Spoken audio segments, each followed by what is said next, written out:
Welcome to the Dynasty channel, buddies.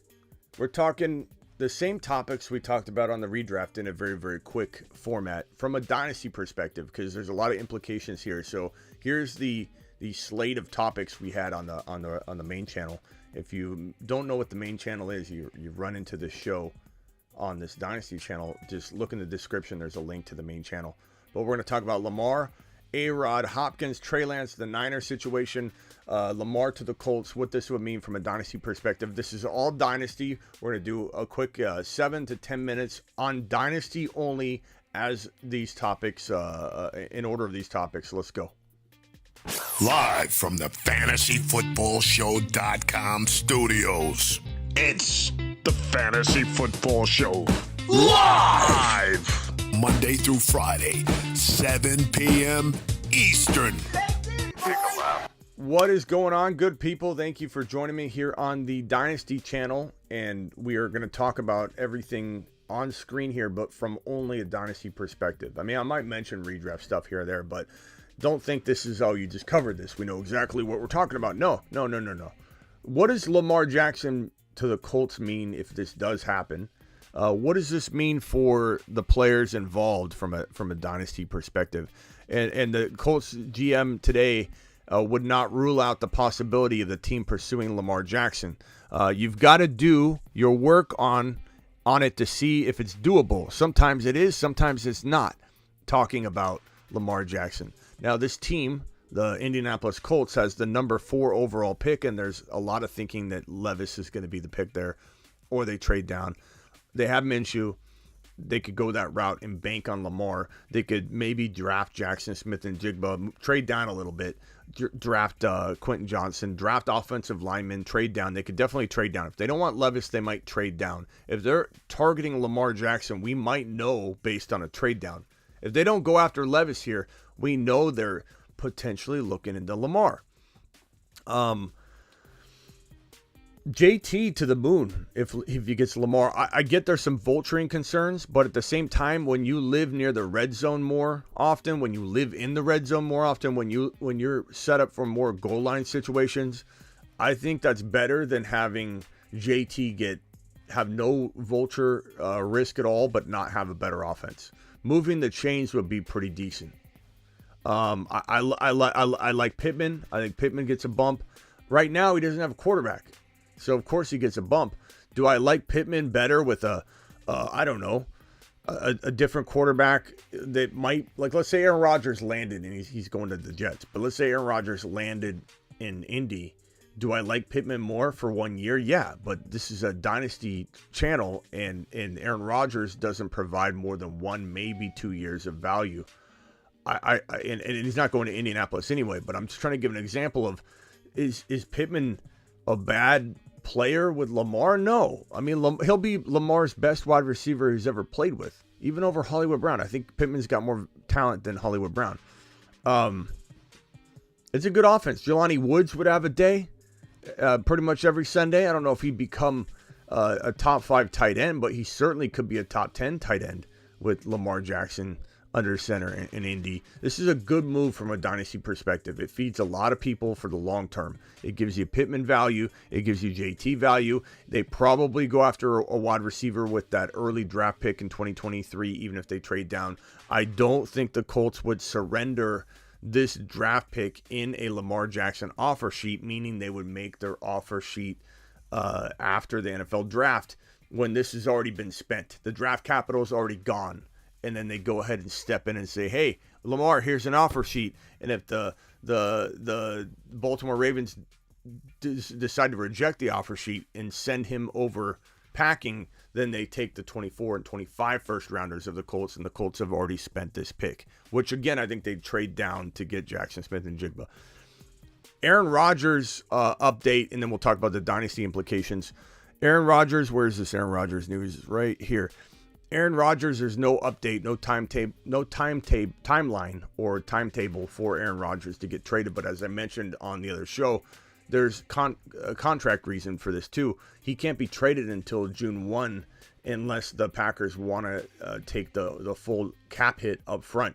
If they wait till after June 1, they can spread out the cap hit on Aaron Rodgers on trading him into multiple seasons. From a dynasty perspective, Garrett Wilson, I think, is going to have Aaron Rodgers for 2 years. I'm totally guessing. We don't know. Aaron Rodgers could go out there and mentally not be able to hang. Maybe he goes out there and he falls off midseason. But from everything I'm gathering, he's physically still there. I think he's not even close to dropping off physically. And when I mean close, I mean like, 2 to 3 years versus 1 to 2. I think the team's so good. He has so much fun. I think he has so much fun in New York. Aaron Rodgers doesn't want to retire. I think he has a blast in New York. And I think this is a good... Aaron Rodgers in New York provides more dynasty value than I think people are giving it credit, because 2 years is a long time. And we have no guarantees playing 2 years. But if my assumptions are correct and he has a blast, and let's say they fall short, because it's going to be a hard thing to accomplish, winning a Super Bowl the first time, the first go, as they try and build cohesion.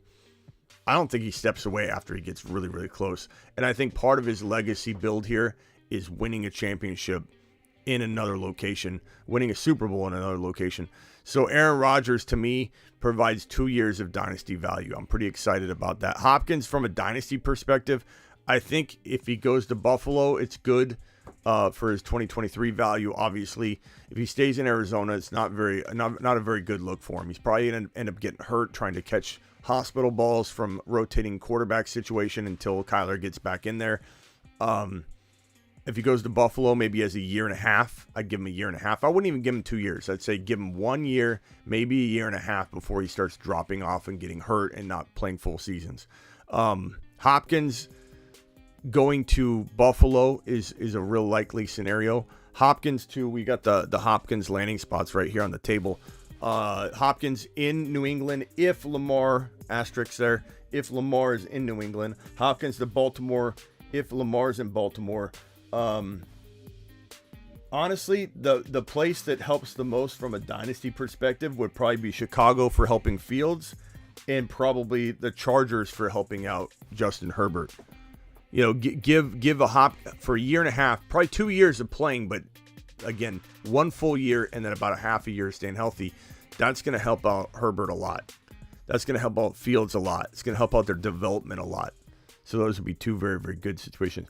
Rodgers is not dead yet in Green Bay. Yes. Who's saying it's no one's saying that any part of that deal is dead. I don't know if someone's saying that. Travis, appreciate you being here. Klondike in the building. Klondike, where are you on the main channel? We don't see you very often on the main channel. Travis, appreciate you being here, by the way. Ron Navy in the building. Jeb in the building. Thomas, appreciate you. Sandu's in the building. Joe, let's go. Appreciate you all here. Prime's in the building. Jelani Woods Pittman. JT Vomit. Why JT Vomit? Why don't you like JT? JT's, like, vulturing is going to potentially be there. Yeah. But again, living in the red zone, pal. It's going to be a lot better for his touchdown opportunity than not having. Klondike says I was in jail. Well, I'm glad you're out, bro. We appreciate you. We're glad to have you back. I think he's serious, but hey, Klondike, to new beginnings, pal. To the moon. You got this, bro. We believe in you, and we're glad you're back, bro. Cage in the building. Appreciate you being here, Cage. Danny Jones will be a sure top 10 with D-Hop. Danny Jones. Danny Dimes, baby. You guys call him Danny Jones now in New York? Or do you guys still call him Dimes? Klondike was serious. Look at Klondike's honesty. I like it. Klondike, I believe in you, pal. And you got this. We're glad to have you back. I meant his dynasty stock value. Don't give him away. Okay. Trey Lance, last topic. Trey Lance. I don't know what Trey Lance's dynasty value is. I'm going to probably say I don't want any part of him, unfortunately. I wish he gets traded. I hope he gets traded. If he gets traded to, like, Detroit would be another spot. Detroit, God, I don't know. Atlanta. Give Trey Lance a chance in Atlanta. Problem is his contract is so cheap that the Niners are going to want to keep that extra quarterback, and they're going to probably have to start him on week 1. If you don't know why I'm even mentioning this, John Lynch came out today and said that Brock Purdy's earned the starting job. Problem is Brock Purdy won't be ready for week 1. So it's like I don't know that I would have said that. I think if I was John Lynch, I would have said something different. I would have said, look, we got 2 good quarterbacks. When Brock Purdy's back, we're going to have a decision to make, but I think Trey Lance is going to put up a fight and give us a reason to not be able to just put Purdy back in. That's what I would have said if I was the GM. I don't know that it was smart to insinuate that the job can't be won, is what John Lynch basically said today. The job can't be won. It's Brock Purdy's job. And so no matter what Trey does, you trade it up. You sacrifice so much to go get him. No matter what Trey does, you're not going to keep Trey in. Why can't Trey get the same opportunity? And I get so tired of people saying Trey Lance failed or busted when he did very well his Houston Texan game and didn't start again until the next season in the Mud Bowl in Chicago in week 1 and got hurt the first couple plays in week 2. Like, you could say getting injured is busting, whatever. I get that perspective, I guess, and I understand where you're coming from.